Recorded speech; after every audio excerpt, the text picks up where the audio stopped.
diha sa atong parokya.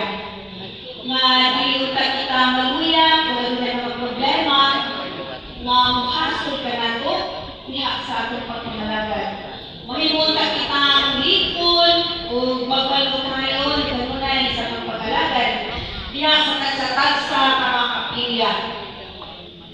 I will take all such opportunities sa pagpasalamat, labi na sa mga kauban na tumag-ilim-en, sa inyong pangalagan, sa labi na sa pagsaulog, sa pagdumala, sa mga kasaulog sa pulong, sa tasatak sa mga kapilya.